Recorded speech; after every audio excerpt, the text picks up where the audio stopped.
Hello and welcome back to another video here in the LEGO room. I hope you are well. Today we're going to go over one of the final LEGO Star Wars set leaks of 2025. We know almost all of the sets that are coming out in 2025 for LEGO Star Wars, and today's is, in my opinion, quite a controversial one. Drop a like on this video before we get into it, and if you're new here, please do consider subscribing. It'll be sincerely appreciated. At the time this video goes out, me and Mrs. Bricker will actually be on our way to the Magical Kingdom, and we will be enjoying sort of a week's holiday there. There will be some videos coming out throughout the week that have already been pre-made, so do stay tuned for that. Let's dive into today's set leak for LEGO Star Wars, which is set number 75433, and this will be a August 1st release of a play scale Jango Fett Slave One or Jango Fett Starship.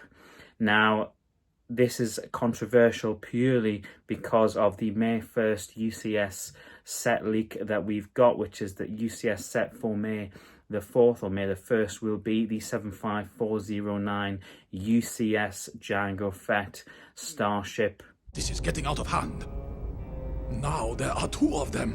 And I don't really know how I feel about this. This, for me, has pros and cons for a lot of people. Firstly, the play scale set number 75433 is going to have 707 pieces, which is a far cry from the 2,970 pieces that the UCS set will have. It's also rumoured to have 3 minifigures, which will be a Jango, a Boba and a Kaminoan, and hopefully that'll be a different Kaminoan to the one that we saw in the Obi-Wan Starship.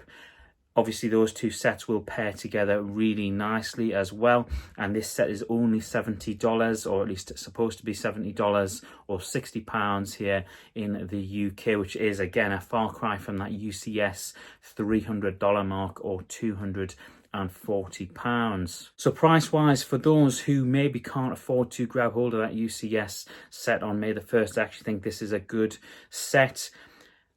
That is about where it stops for me. The things that I'm slightly concerned about is there going to be a Kaminoan in this UCS Jango Slave One. It's not been rumoured that there is. There is also the fact that there is this underlying feeling that I have that the UCS Slave One set sales on May the 1st will suffer as a result of the knowledge that we have that this play scale set will come out later in the year.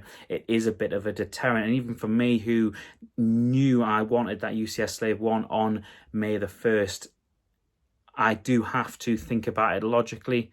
So if I'm thinking about it logically as somebody who was definitely a day one purchaser, other people will certainly be thinking about it, and certainly thinking about how attainable it is, and the fact that you could just essentially get it for £60 later in the year, or at least a version that would match up with the Obi-Wan Starship that we got a couple of years ago. And those two will end up pairing together quite nicely. I also touch on the idea of undermining the sales because there is this ongoing feeling, of course, and I have touched on it when I've spoke about could we potentially see a UCS Ghost, could we see other UCS sets, which is this fact of they do tend to stick to original trilogy sets as the UCS sets. Not always. We've seen some variation in that recently, particularly with the Venator, with the Razor Crest, and now, of course, with Jango Fett Slave One.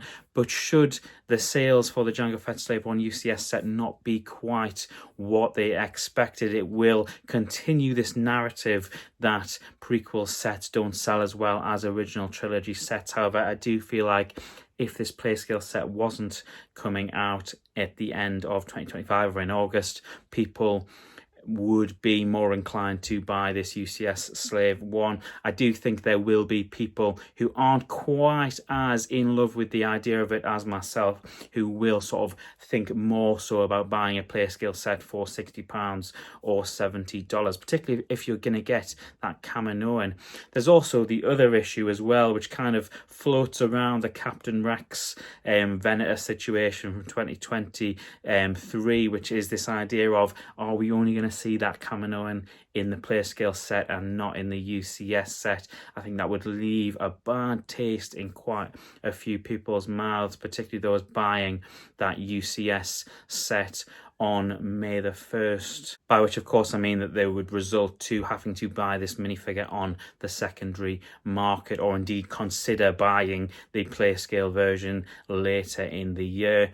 I think if this Kaminoan is coming out in the play scale set, realistically it should probably be in that UCS set as well. And it may of course turn out that that is a figure that's included in the UCS Slave 1 set, but we don't know that as of yet. The rumour and leak was pretty sort of clear at the back end of 2024, which is the fact this is going to have a young Boba and a Jango Fett in it as well. So there you have it. That is something that I'm still undecided how I feel about. Had we been told that we would be getting a Jango Fett play scale set this year, or indeed for the Attack of the Clones anniversary, I think a lot of people would have been really happy, just as happy as people were when we found out we're going to get it as a UCS set in May. But I think there is a feeling that this is going to undermine the UCS set sales.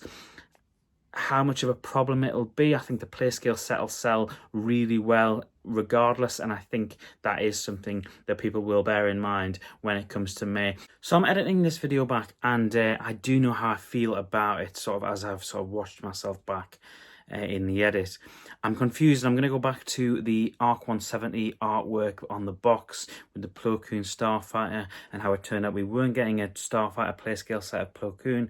We were indeed getting a microfighter, and now we're getting this extra play scale set that we really didn't need. We weren't sort of thinking we were going to get. It wasn't really on the bingo card, and it just feels like we've missed the mark in a few different areas. Why couldn't we have had a play scale Plo Koon Starfighter to go with the ARC 170, and why couldn't we have just had the UCS Jango Fett Slave 1? It meant we wouldn't be getting a microfighter version of Plo Koon Starfighter. Maybe we'd get something else, maybe a clone turbo tank, maybe an ATTE, maybe something else to mark the anniversary of Revenge of the Sith.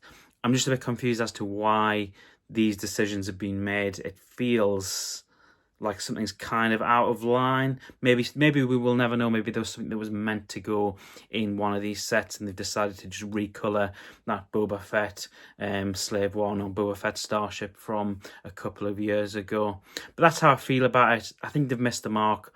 I think it would have made a lot more sense to just have the UCS set, to then have something else in that $70, £60 play scale Starfighter sort of area on August the 1st. Obviously that wouldn't fit the price point for the Plo Koon set, but yeah, I just think on a couple of different occasions they've missed the mark a little bit. Could we not have seen a Plo Koon Starfighter? Could we not have seen a different ship from Revenge of the Sith in that $70, £60 price bracket in August? Let me know how you feel about this, because I'm still sort of undecided how I feel about it. I can see the pros and cons of both sets, to be totally honest, and I still feel as though I will be leaning towards that UCS set that comes out in May, but I also understand that price-wise this is probably a really good set for younger fans. Had we known we were only going to get one, I think it would have been much better. And could we have just seen the play scale set? Could we have seen something else in that May the 1st slot? And what would that have looked like? Lots of questions, maybe a theory for another time. If you've watched until this point, thank you very much. Remember to stay tuned. There'll still be some videos during our holiday time in the Magical Kingdom, but we will see you when we get back. Until then, I hope you have an awesome and a magical week, and I will see you in the very next video. Bye.